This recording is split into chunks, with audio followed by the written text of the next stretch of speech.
नमस्कार मित्रों, आज चैत्र शुक्ला एकादशी सोमवार का दिन है। 11 तारीख है शायद, और सुबह का 6:30 बजा होगा। मित्रों, मैं नीचे घूमने के लिए उतरा हूँ। हमारी काल की चर्चा चल रही थी। ये ब्रह्म मुहूर्त चल रहा है अभी काल में। ये सबसे बढ़िया काल है हमारी 24 घंटे का, जिसे हमारा दिन, हर दिन नया दिन, हर दिन नई प्रसन्नता, हर दिन नई संभावनाएं, हर दिन, और आगे जाकर ये भी कहने वाला हूँ कि हर पल। लेकिन ये जो सुबह का समय है वो तो अद्भुत है मित्रों। इसको ब्रह्म मुहूर्त हमने ऐसे ही नहीं कह दिया। सारी देवीय शक्तियाँ जो है वो आसपास दिखाई देती है। मैं जहाँ रहता हूँ, देखिए मेरे पीछे तालाब और पानी की सुविधा और ये सारी बिल्डिंगें मेरी कॉलोनी की आपको दिखाई दे रही है। मैं आशा करता हूँ दिखाई दे रही है आपको। यादव साहब नमस्कार।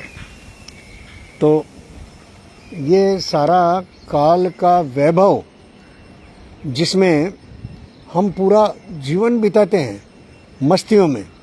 मित्रों, मैं थोड़ा सा चल करके आपको कुछ अपने मित्रों से मिलवाता हूँ। और जिस स्पेस में, काल और स्पेस में, जिसको हॉकिंस महोदय ने और जोड़ दिया, एक साथ जोड़ दिया, इसको जुड़ा हुआ देखना कितना उपकार किया है हॉकिंस ने हमारे साथ। इसके बहुत प्रत्यक्ष दर्शन और काल के साथ जुड़कर जीना, काल में होता है ना, काल से परे तो जीना नहीं होता। तो ये जो जीना काल के साथ है, काल में है, स्पेस में है, उसका वैभव ये देखिए। ये मैं आकर के, और हमारी जहाँ घूमने का एक नीचे और ये दूब लगी है और ये फूलों की क्यारी, ये रंग बिरंगे मस्त फूल। और पीछे मेरी बिल्डिंगें हैं मेरी कॉलोनी की। इस कॉलोनी में 5 बिल्डिंगें हैं मित्रों, और लगभग 500 पौने 500 परिवार हैं। कुछ फ्लैट खाली हैं और कुछ तो खाली योजनाबद्ध रूप से होते हैं, व्यापार होता है। और अब देखिए ये सूरजमुखी, वो इतने खिलते हैं, सूरज की तरफ मुंह हो जाता है उनका, अपने आप खिले हुए हैं। तो ये सारा स्पेस और काल का जो महत्व है, हमारे चारों तरफ रंग, सुगंध, तरंग, इसी मीठी मीठी हवाएं, इतनी बढ़िया हवाएं चल रही है कि पूरा रोम रोम उत्फुल्लित है। अब साधक अपनी उम्र देखे कि ये सुंदरता देखे ये देखिए, और क्या आनंद है। तो काल का महत्व है हमको काल के साथ जीना, काल और स्पेस दोनों। जब मैं स्पेस कह रहा हूँ मित्रों, तो सिर्फ ये बाहर जो दृश्यावली दिखाई वही नहीं है। जब मैं स्पेस कह रहा हूँ तो मेरा अपना शरीर, वो भी तो त्रिआयामी स्पेस है एक, और उस स्पेस से बंधा हुआ हूँ मैं, जिसके लिए बाबा तुलसीदास ने कह दिया, क्षितिजल पावक गगन समीरा, पंच रचित अति अधम शरीरा। तुलसी बाबा जी ने ये कहा होगा इसलिए कि खाली शरीर तक अटके रहे तो अधम से अधम है, अति अधम है। लेकिन इस शरीर के पार भी, मैंने उस पार भी थोड़ा सा खोजने की, जानने की कोशिश भर कर ली मित्रों। हालांकि मैं ये कह सकता हूँ कि कोशिश से नहीं होता है। कितना भी साधना कर लो, कोशिश कर लो, नहीं होता मित्रों। होता है किसी न किसी कृपा से होता है। और वो कृपा कैसे उतरती है, किस पर उतरती है, कब उतरती है, मित्रों कोई फॉर्मूला नहीं है मेरे पास तो। लेकिन मैं इतना देखता हूँ कि हम अगर अपने भीतर स्पेस बना लें और काल को अपना काम खुद करने दें। काल अपना काम खुद कर रहा है, नियति जिसे हम कहते हैं, वो पहले से तय है मित्रों। तो उसको हम खुद करने दें अपना काम, और अपने भीतर स्पेस बना लें, तो कृपाएं उतरती है। ये बिल्कुल वैसा ही है जैसे सुबह जब मैं दूध लेता हूँ तो पहले से साफ बर्तन को एक बार फिर धो लेता हूँ, खाली तो है ही वो। तो खाली जो स्पेस है उसमें ग्वाला दूध डालता है। ये व्यवस्था है।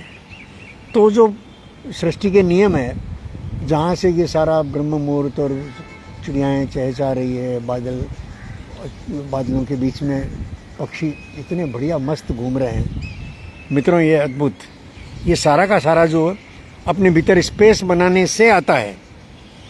अगर हम स्पेस बनाना और इतना भरा जाए तो बाकी, और ये सोहेल खान नमस्कार, आनंद आ गया। तो ये स्पेस हम बना सकें अपने भीतर।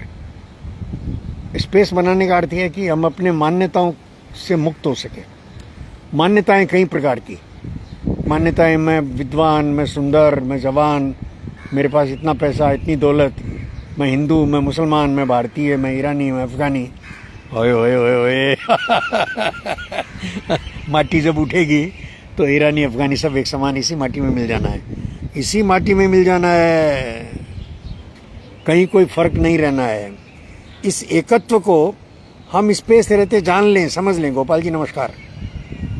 हम जान लें, समझ लें, यही हमारे लिए, और काल को जीना, स्पेस को जीना, स्पेस काल साथ साथ हैं, स्टीफन हॉकिंस महोदय ने कहा।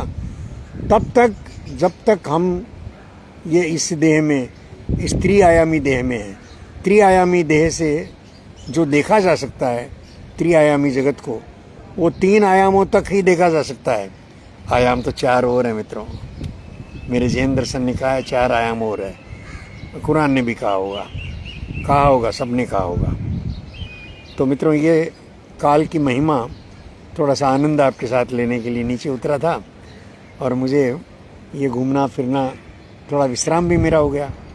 अब मैं और चक्कर लगाऊंगा।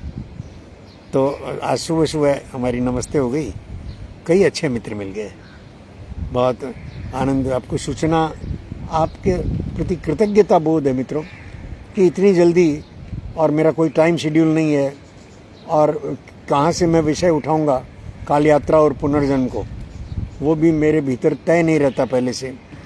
और फिर भी आप सब बने हुए हैं, सुन रहे हैं, साझा कर रहे हैं, प्रश्न पूछ रहे हैं। मैं बहुत बहुत आनंदित हूँ मित्रों। ये पुनर्जन्म की बात पर सोहेल खान साहब की सहमति आ रही है, अद्भुत बात है ये। देखिए, ये संस्कार जो हैं वो सीना चीर कर, सर चढ़ कर बोलते हैं। तो बात करते हैं मित्रों। सोहेल खान बने रहें। ये 7वां वीडियो है मेरा, काल यात्रा और पुनर्जन्म को मिला करके। काल यात्रा मतलब टाइम ट्रेवल, भ्रम में न रहें। एक विज्ञान से आता है और एक अध्यात्म से आता है। अध्यात्म में मेरे लिए सबका रेफरेंस लेता हूँ मित्र, पर आप बने रहें, आनंद है। नमस्कार मित्रों, 3 बार ओंकार लगाएं और फिर बात करेंगे। ओ